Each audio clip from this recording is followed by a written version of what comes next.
Welcome to the Reinventing Education podcast, a podcast where Rob McLeod and Brendan O'Leary attempt to take apart what education is, look at all the pieces, and then perhaps, maybe, put it back in some sort of fashion or not. I'm Rob, joined as always by the prolific podcaster Brendan O'Leary. How are you, Brendan? Not too bad, Robert. Yourself? Can't describe it. Doing well. So we're starting a new season where you have already dug into a traditional approach and a mainstream approach to school. We're in the early days of our inquiry, our exploration of what a progressive approach to education is like.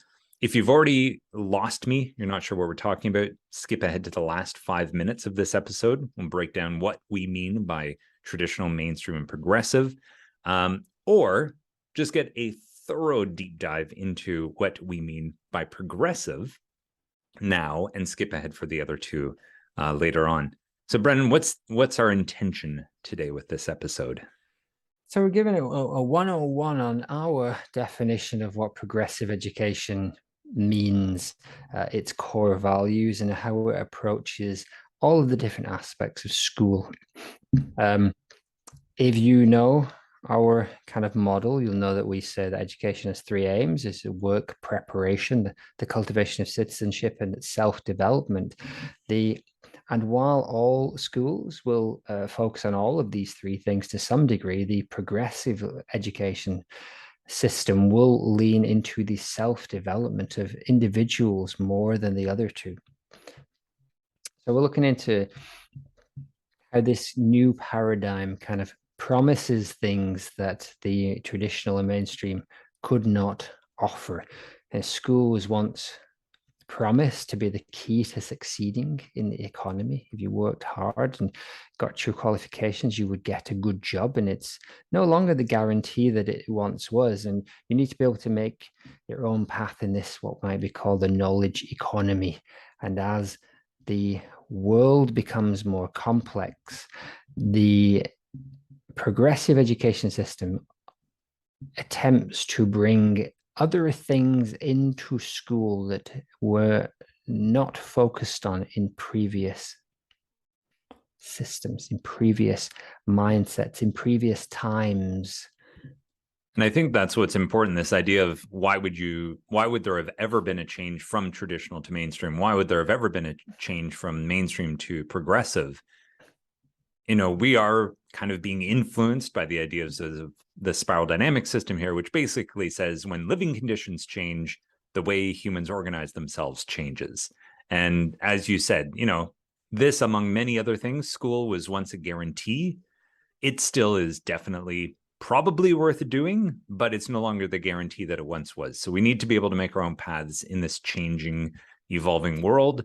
And thus, some of the promises or some of the ideas of this more progressive approach seem to offer up some solutions that the mainstream or traditional don't in the face of these changing kind of world conditions. So one of the changes is this emphasis on the authority of the student and the student's interest and the student's meaning as being the center to kind of build everything around. Whereas previously in the mainstream approach, everything's really built around a curriculum and, you know, the measuring of achievement for a student against an objective third-person set of criteria for success.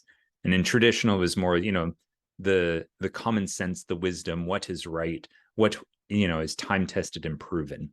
Now the authority is actually on the student, and this is a huge shift because previously it was either on culture or systems. And it was something where the individual had to, in some kind of way, succumb to, or, you know, in the most positive sense, become a part of. You became a part of the system. You became a part of the culture. But now we're actually shifting this completely on its head and saying, no. The whole point of this is for the individual to search out their interests, their meaning, and then find their way in the world.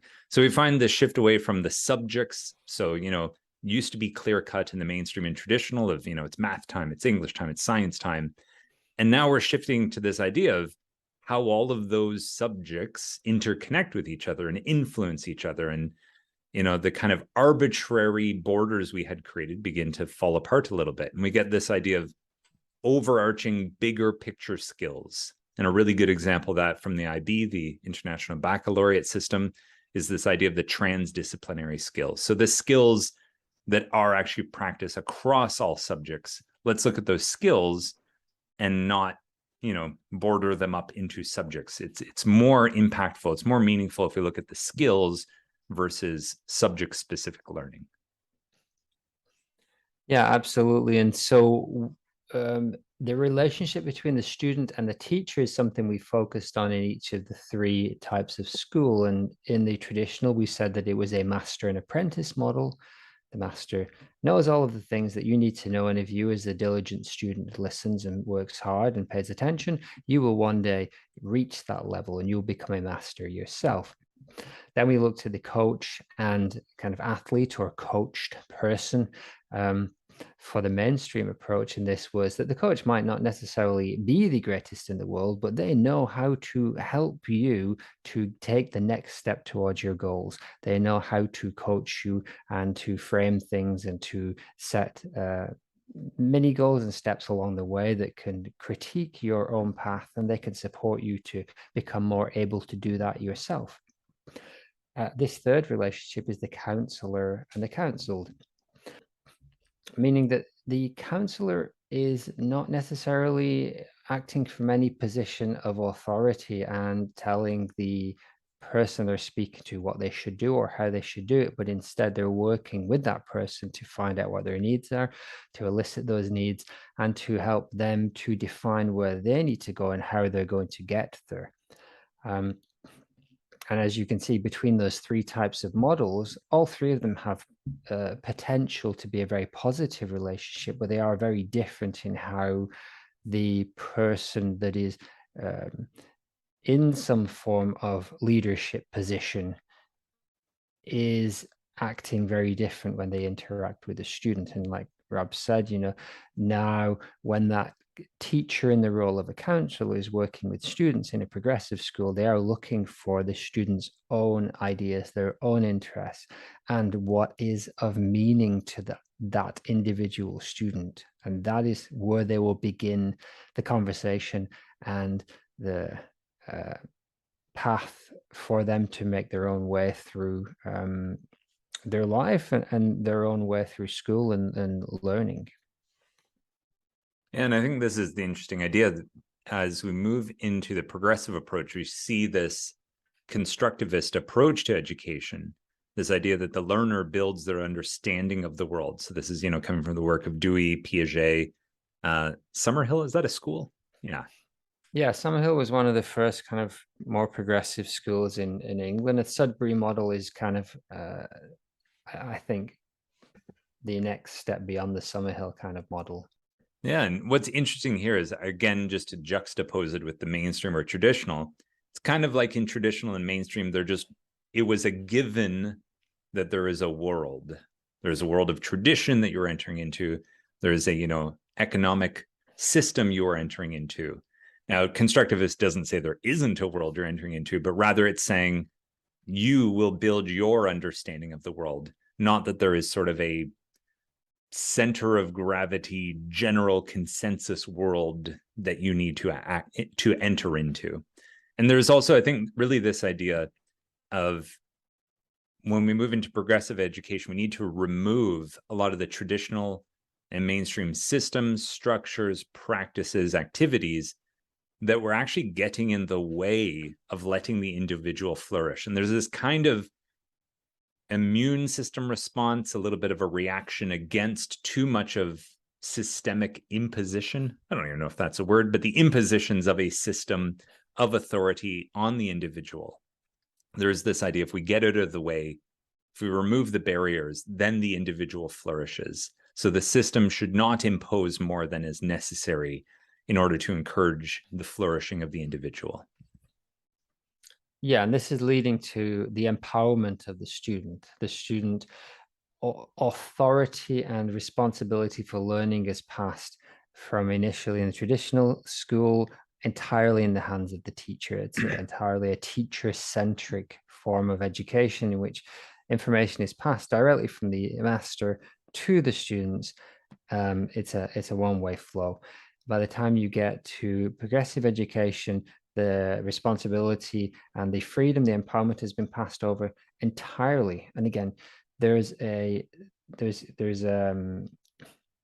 this notion of passing over responsibility for learning that goes from the mainstream school and into something like an IB school that I would teach him, where there are some elements of responsibility being passed over the student, all the way to the more progressive schools and right down at the other end of the spectrum, things like unschooling and where 100% of the responsibility for learning is on the individual student, and the teacher really is there purely as a facilitator to help them meet those needs. We've been talking so far a lot about the individual, and I think it's a bit of a straw man idea to say, oh, progressive is just about finding out what the student wants to do and it's their own time. Talking about responsibility, part of the responsibility that kicks in here is not only is this inclusive, and not only are we interested what the student is into, there is also this idea of that things need to be authentic and have real world applications and not just pay lip service or something one day out of the year. I think when progressive education is done really well, this is where we tie in the community around the student and the school. And it might look like community service. It might look like some kind of community outreach. And there is this idea of social responsibility. So I would always tack on to our sentence that progressive education is centered around the student's concept of meaning and interests in relationship to the groups they are a part of. So when you are pursuing that meaning, it's not void of the larger community around you, but it's rather in relationship to the group, in relationship to your environment, what is most meaningful for you to dig into here. As well, again, teasing apart the authority and all these things, there is a move towards non-conformity in the progressive approach. So in both of the previous two, mainstream and traditional, someone goes against something in the rules or the social agreements, there might be that kind of swift punishment in traditional, or, a lot of, sort of like talking, negotiating back to obedience to the rules in mainstream. But in progressive, there is this idea of like, well, hold on, what's up here? We can include everything here. We're not going to ignore that something has just happened. Let's talk, let's dig into these issues, and let's negotiate some solutions moving forward. So there is this kind of idea that the individual and the group are kind of in this constant process of being attentive to what is arising, and this idea of like a willingness to work together to find solutions and not always default back to only what are the rules. Yeah, and so as with all of these paradigm shifts, there's pros and cons. So some of the positives that the progressive school potentially brings is that it solves the mainstream problems essentially as a lack of student voice or a narrowness of curriculum or a neglect of student wellness in favor of standardized tests and grades and so on. And so some of the positives are that a progressive school will focus on a student voice, as in the students are empowered to make decisions that actually have meaning within the school. And discussions involve students in a meaningful way, unlike maybe how a mainstream school might have a school council that might make some decisions about events or how to spend a certain part of the sports budget or something like that, versus a progressive school that actually includes students all the way up to hiring and major budgetary decisions and how curriculum is developed and all of those things. As you mentioned earlier, this idea of transdisciplinary skills. So we're focusing on things like communication, self-management and research and thinking skills, social skills, things that go across everything we do, regardless of the curriculum. And the belief within the progressive system is that these are the skills that you're going to need in every single aspect of your life. You can pick up some of those disciplinary skills here and there, but if you don't have these transdisciplinary skills, you're kind of in trouble. And if you do have them, you're going to succeed, you're going to thrive in all of these different areas, because it's pretty easy to Google a piece of information, but it's pretty hard to learn how to have deep respect for other humans and be able to work together and to be able to think through issues critically and all of those things. And so hand in hand with that, it's normally some form of inquiry-based learning. So students will start with shared ideas or their own ideas and passions and dig in to different ways to research and then take action on the learning they do. Very much one of the drawbacks of both the traditional and the mainstream is that school and learning stays inside the walls of the school, versus the progressive, which is that this is meaningful to your life. It's going to change you and the people around you, both inside school and outside school. The idea of wellness, the idea of mental health as well as physical health being very important to being a holistically healthy and balanced person. And so a progressive school would spend time on the spiritual, the physical, the mental, all of the various aspects of health, so as to be aware of all of these different aspects of of what makes us a healthy and well-functioning person. And a final pro might be that it attempts to remove unfair systemic disadvantages. And so the mainstream school will say everybody gets the same test, everybody gets the same starting point, and therefore this is fair, which is equality, where the progressive school would work from a position of equity to say, well, hold on, not everybody's starting in the same position. Not everybody has the same physical makeup, the same cultural makeup, the same experiences, the same motivations. And so, sure, you saying everybody's sitting in this room doing this same piece of work, therefore this is fair, doesn't take into account the wider context. And so progressive education would take into account all of the different aspects of a person that might affect how they approach their learning. But it's not all good, Rob. I don't know if you want to throw any more pros in there, but there's certainly some drawbacks that are perceived from the progressive education system, which is still in its infancy, of course. Yeah, and I think that's an important note to put here, is there are certainly moves towards this. They are typically, schools that do approach the progressive style typically tend to be in isolation and are in a minority. We've created our own statistic to say that like 98% of schools in the world are probably traditional or mainstream or some mix of both. The number of actually progressive schools that are embodying what we're talking about today is probably less than 2% worldwide, according to the completely made up gut feelings of Rob McLeod and Brendan O'Leary. That's our source cited. That said, you will see many of the things we're talking about attempted by schools that are in the mainstream or traditional. So, it's not that you can't try some of these things, but we're talking about a progressive system ticking all of these boxes all of the time. And when difficult decisions are made and you have to prioritize things, these are the things that get prioritized over things like standardized test preparation, over things like traditional ways of doing things, etc. So the pros that you just listed, I would argue you get those when progressive education is done well.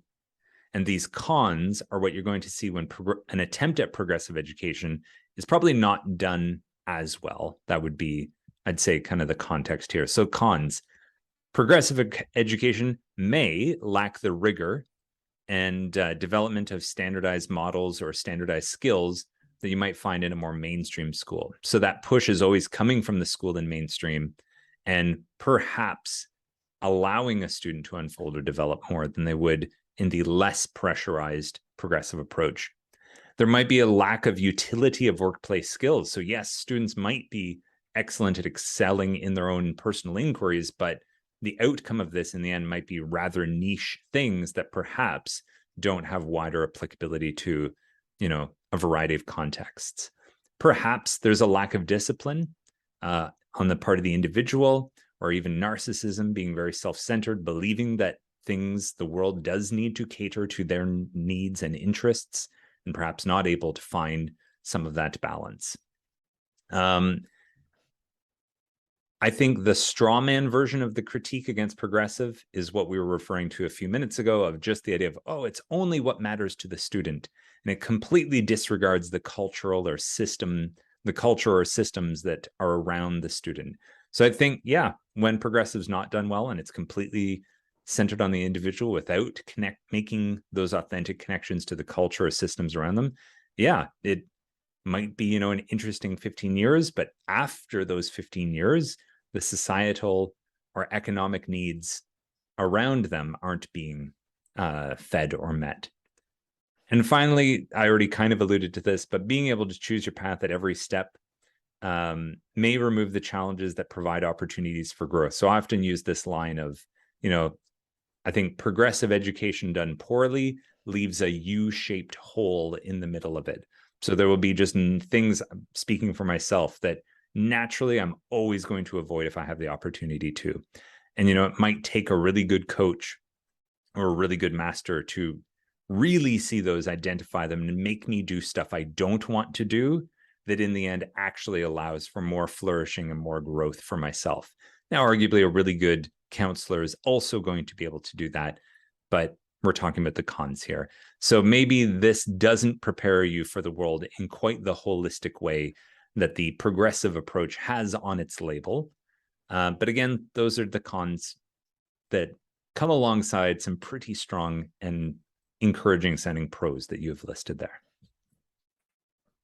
Absolutely. So if we focus here now on the core values, so each of the three types of school has a core value, and the core value for a progressive school is one of inclusion, which can be defined as the action or state of including or being included within a group or structure. And so it's interesting, again, we focused on the growth of the individual, but it's really important that within a school, it's actually about the inclusion of everybody within that in a holistic way.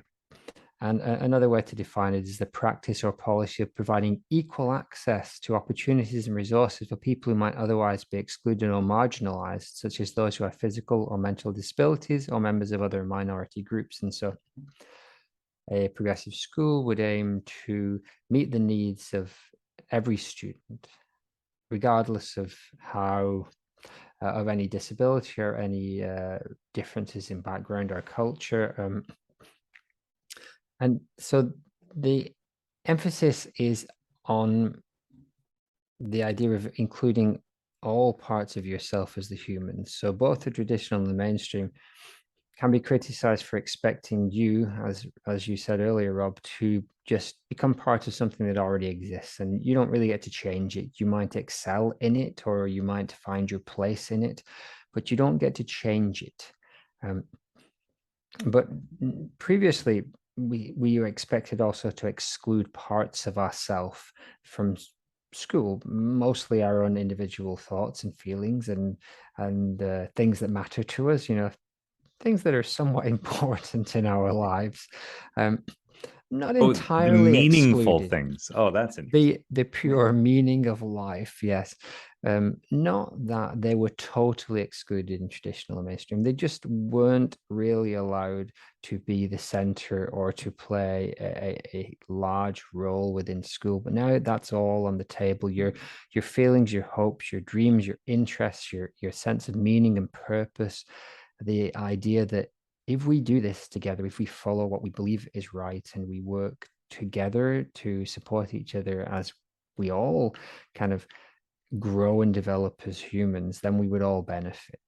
Yeah, and in finding our own ways in the world, and by enhancing ourselves and simultaneously enhancing our communities, the world around us, I think the idea of diversity comes in here, but diversity in a larger sense of we're actually bringing a diversity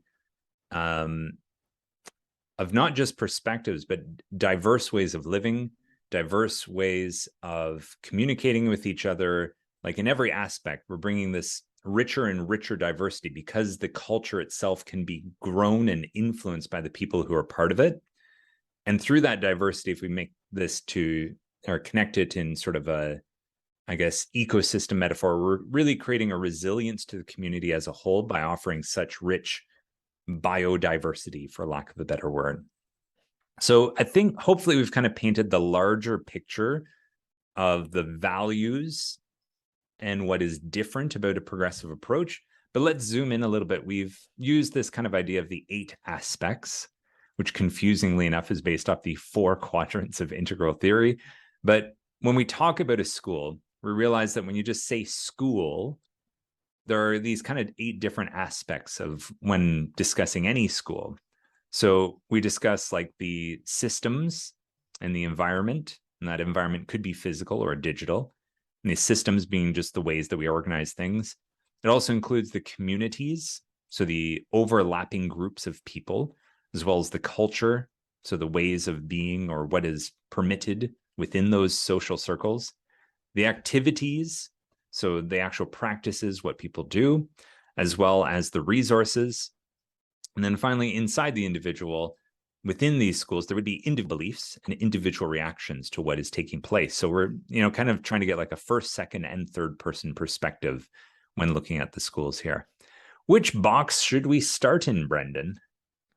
Well, if we were over the course of these inquiries, I think I've come to realize that we need to start with the lower left, the culture and communities when we're talking about school, because school is at its core a social organization meeting social functions, and the tussle both internally and externally for schools is what are those cultural and community and social needs that we are looking to meet with our schools. And so I'd say let's have a look at what those things look like in the progressive school.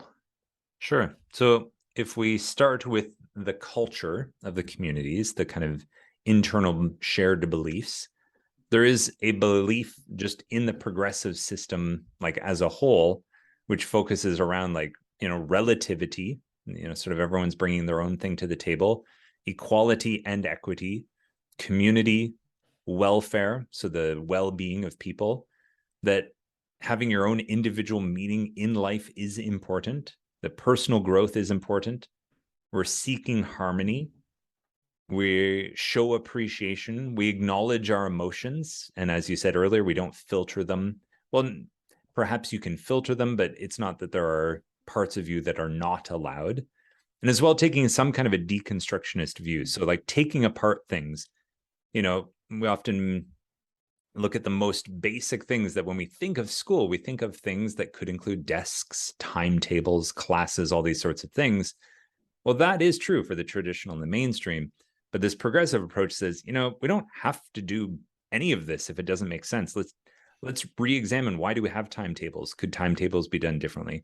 Desks, do we need them? Do we need them the way they have looked?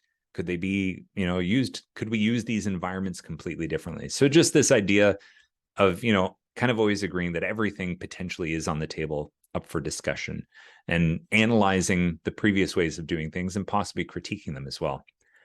So as we'll touch on in the beliefs, a lot of these kind of ideas, one type of culture or community you might see is the commune, and often communes fall apart when they're not able to integrate all of these things within the culture. It's quite difficult to find a group of people that are able to live together and be all of these things and sustain that for a long time. But there are egalitarian communities and self-functioning communities that have existed for a long time and have found a way to balance all of these things. But in terms of the communities, there's this allowance for that pursuit of equity, to say anybody in the school can support this. We can look for this equity. We all have a role in helping to meet the needs of everybody within the community. Like we said, the counselor model is at the core, where the student makes the choices and then is counseled through by the teacher. Teacher, again, because of this deconstruction idea, meaning very different things than it might do in a traditional school. A teacher who spends a lot of time, you'll have usually low ratios. So you'll usually have a lot of teachers to a smaller number of students. Gone are the days of 1 to 100 or 1 to 30 as you get in a current mainstream class. We're talking 1 to 10, 1 to 5, 1 to 1 even. And that allows the teacher to focus on the student's unique development through all these transdisciplinary skills. And so that's what these communities and cultures look like, kind of, for the school to function. That has to be, as you said, Robert, center of gravity. There needs to be enough people in that community operating from that place and not feeling tension to move too far towards a traditional or mainstream, but quite happy in those kind of values and ideas we've just described. And then the center of gravity of that community will be in this progressive place. And from that, all of the other aspects of school, the beliefs, the activities, the resources, the systems, the environments, they will all stem from these underlying cultural beliefs. So where do you want to go next, Rob?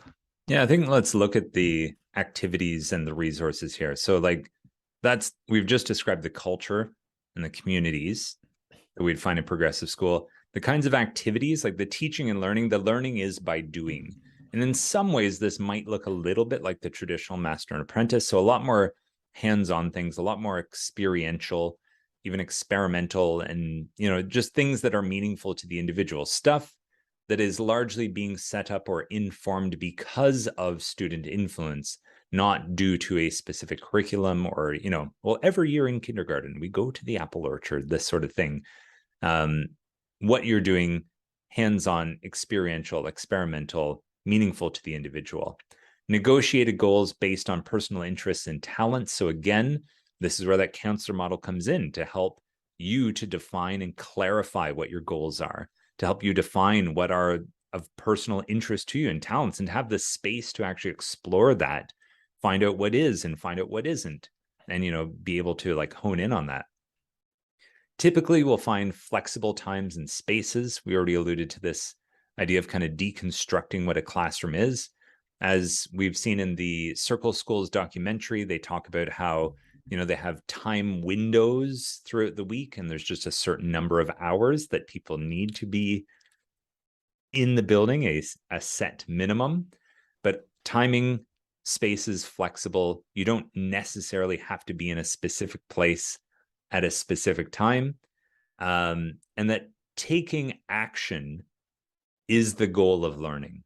So whatever you do, in the end, there needs to be some real world action that you're applying this to. It's not just a written test.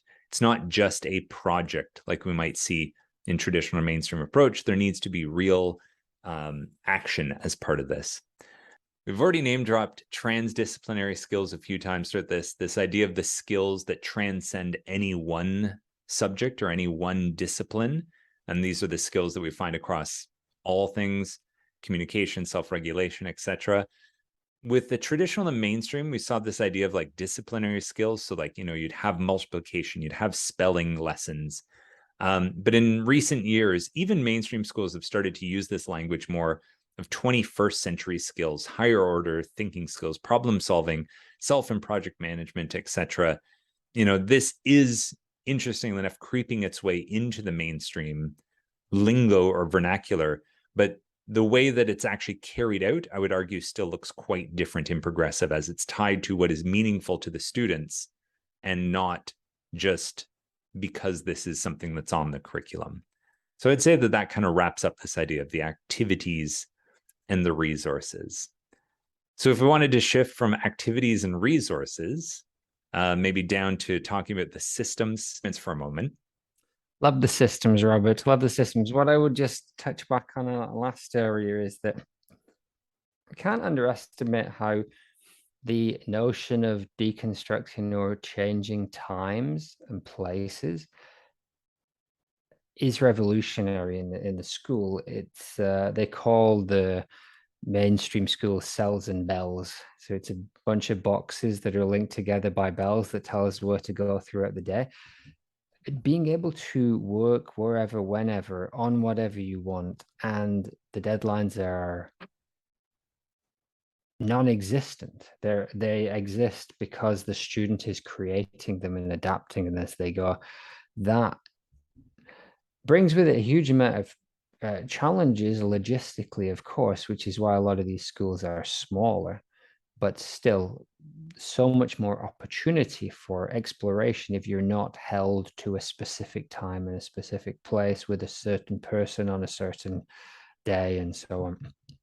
And that ties into the idea of systems, because if you're talking about the pedagogical systems, the learning, as we said, it's less subject specific. It's about these big overarching skills, which are often project based, inquiry based, and they tie into the idea that learning leads to action, that you can make meaningful change within your community. The idea of distributed leadership within the school, about who makes the decision. If we look back at traditional school, hierarchically, very clear, a pyramid with the leader at the top, and the power is distributed further and further down, the students down towards the bottom with very little power.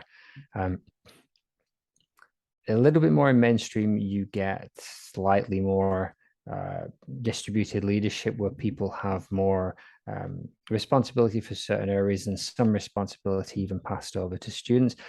The system within a progressive school is very much a power share. It is very much, there may be an administration of adults in charge, but their influence is limited to the absolute minimum, so that the school can function with power distributed to as many of the people within that school as possible.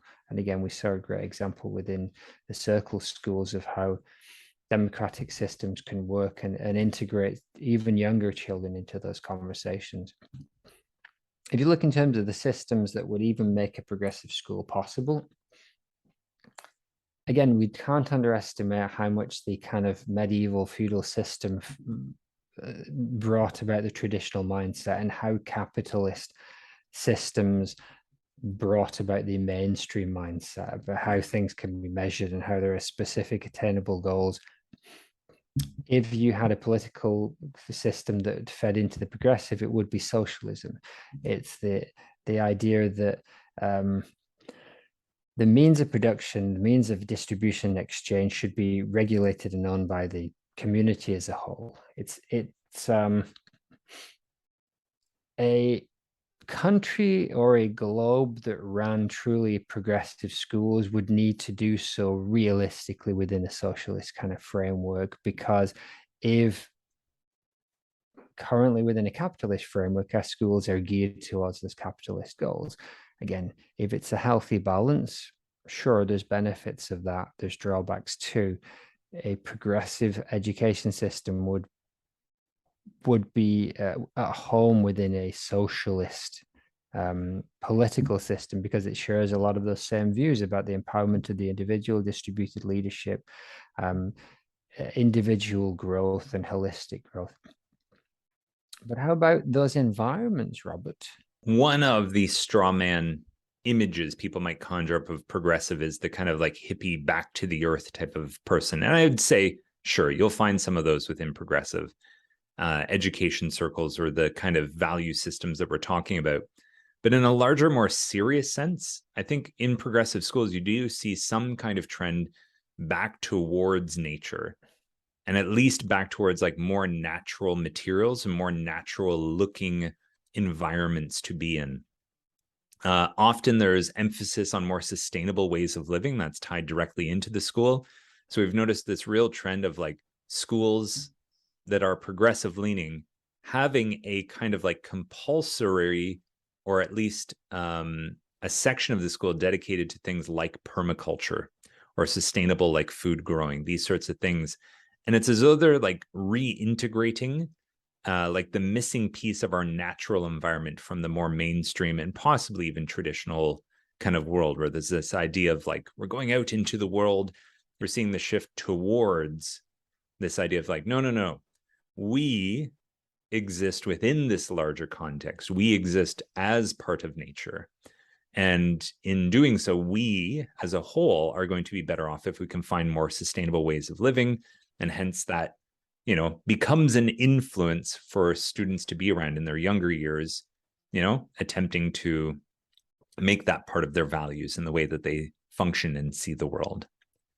So if we move from that and shift into this idea of how we see the world, we, you know, this is, I always think, like the funniest of the two aspects to talk about, this idea of beliefs or reactions, because you think, well, that's not, you know, an objective part of the school. But if you've spent any time in a school, yes, you can have activities and resources organized with systems and environments. You can have your communities and cultures. But at the end of the day, you know, the beliefs and the reactions of an individual also have a lot of influence of what the day-to-day in a school looks like. So if we zoom into kind of each individual, you know, the beliefs within these individuals are, you know, something about this idea of like, we and we are all unique, and my perspective is worth valuing, and we, or I, value your perspective as well. So that has to be a part of a person's actual beliefs in order to function in a like coherent or harmonious way with all these things we're talking about. If you don't value other people's perspectives, you don't think we're unique, the rest of this, you know, kind of begins to fall apart. It's sort of like you can take or leave some of it. Also, this belief or value in recognizing all of the parts of yourself, including the conflicting, confusing, at times unhelpful parts within yourself, acknowledging that, you know, we are not perfect beings, and that, you know, bringing our full selves to the table honestly and forthrightly, and being willing to receive some influence from those around us or the systems around us, the communities around us. The idea that that is important and worth doing is important. This belief that you can have a voice and you can change things for the better for individuals in the group is important, this idea of empowerment. And when it comes to reactions, Brendan, I'll pass the baton on to you. I'd say these things we have here are less to do with reactions and more to do with the broader context of the things that that would need to be in place for these individual beliefs and reactions to kind of be the norm within a school. So underpinning our reactions to things is a belief that this kind of Maslow's hierarchy of needs, which you may have come across, starting down from very basic biological needs all the way up to social needs, and eventually with the self-actualization of humans and meeting their highest potential. One of the criticisms of Maslow is that it is very individualistic. But if you take those things and turn them outwards to the group to say, no, it's not about you reaching your zenith at the cost of others. It's about the community working together to help everybody self-actualize by meeting everyone's base needs, and then meeting everybody's more social needs before eventually allowing everyone to flourish. And the wider context of this would make sense in, as I said, socialism. If you don't have to get up and go to work because your needs are taken care of, whether that's through basic income or some other way, then suddenly the whole paradigm changes. You know, if we've got a current mainstream system that's training people for work, and that is the main aim of the school, but most of those people are going to work because they need to pay the bills, as we do, and pay for our food and so on. And suddenly that changes. then the whole notion and nature of work and why we're working, and then what we're studying and why we're studying changes and becomes much more in line with these more self-development based goals of progressive education. That's not to say progressive education cannot thrive until the world is a socialist utopia. No, obviously, it has its place within any kind of political or economic system, but clearly those kind of systems where you are free to develop in your own way without needing to keep um, the economic wheels turning changes everything. And I guess the school of thought that ties strongest to this idea is that of postmodernism. And postmodernism can get a bad rap for being quite nihilistic or very hard to pin down what its meaning is. But at its core, in terms of my understanding in this context, it means that everybody's perspective is recognized as being different.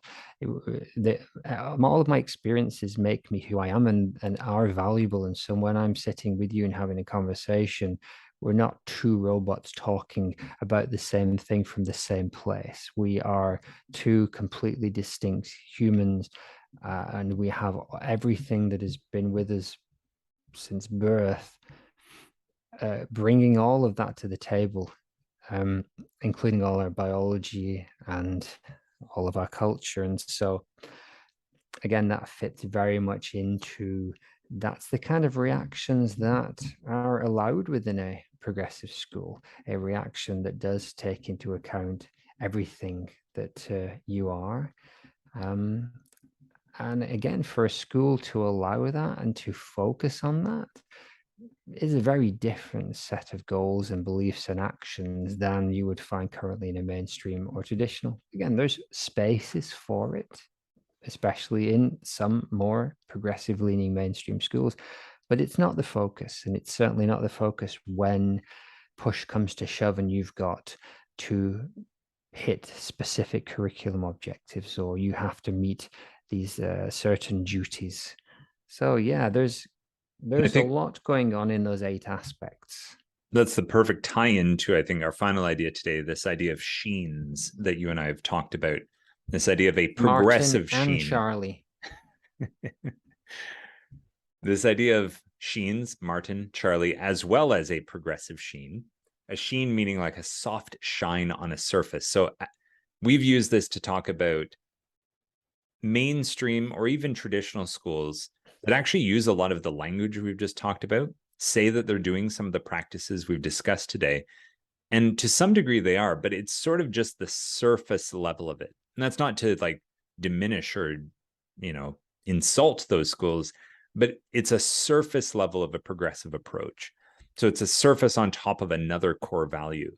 So you do see lots of the things we've talked about in mainstream schools, but our definition of the progressive sheen or this progressive sheen approach is, like you said, yes, the school might talk about wellness, might talk about inclusion, student agency, all of these, words we've discussed today, but they're either doing them for a different reason than what we've discussed today. It might be a more mainstream straw man reason, like, well, we've found if we focus on student wellness, actually our scores go up. And that's, why we have this emphasis on wellness, not because we have this more progressive, deep belief in someone bringing their full self and, self-care and all these sorts of things. So this idea of the sheens of careful, because you might hear a lot of these words used, but at the end of the day, when the stress kicks in, like you were saying, Brendan, and we have to prioritize things, we're saying that progressive would still prioritize things like student meaning, wellness, inclusion, student agency, horizontal leadership, these sorts of things, and not revert back to what's underneath that sheen of those more mainstream values, which we've spent the better part of a year and a half explaining. So go back to our previous episodes if you're not sure what that might look like. Yeah. And so I think that's a rundown of where we're currently at in terms of our progressive, our knowledge and our take on progressive education.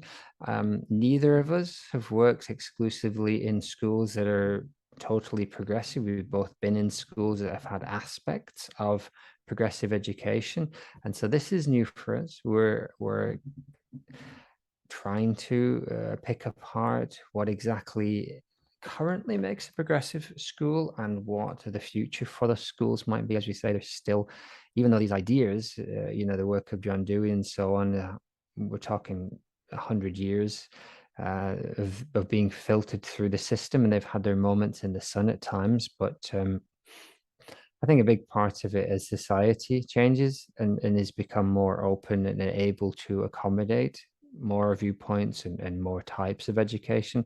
Progressive education has become more possible. And so I think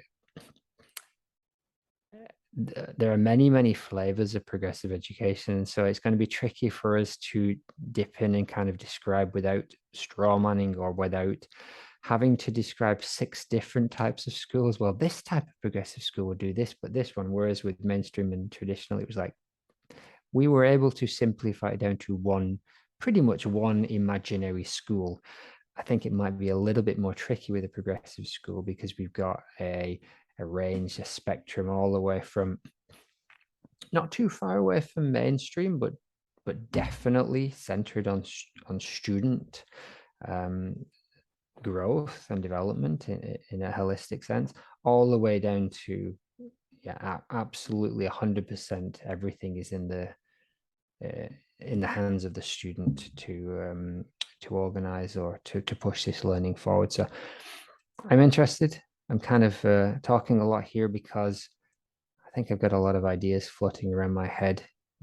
Progressive education is the one of the 3 that is most appealing to me, most interesting to me, but got to be careful we don't get into the grass is greener situation where we think, well, if we just all were in a progressive school, it'd all be great, because I'm sure there would be a lot of fantastic things, but we're humans and we bring our stresses and concerns and problems with us. And as a wise man once said, every new paradigm not only attempts to solve the problems of the one before, but also brings along a whole new set of problems that we hadn't even considered before. Yeah. And at times, maybe a coach is what you need. And maybe at times, a master and apprentice relationship is what you need. If you're only relying on the counselor 24/7, there might be some drawbacks to that. Spoiler. Which is the 4th type of school, which we won't talk about for a long, long time. So where are we going next, Rob? This afternoon, I have band practice, and we'll get some gas on the way. The Shiny Pennies? The Shiny Pennies? That's your band's name, is it? No. Rob McLeod and the Shiny Tuppences? The Union Matches. Ah, that's right. Based off an old Belgian brand of matches. Sweet, sweet. Well, we will be back real soon, digging into some aspect of progressive education, and join us for that. Thanks, Brennan. Thanks, Rob. Bye.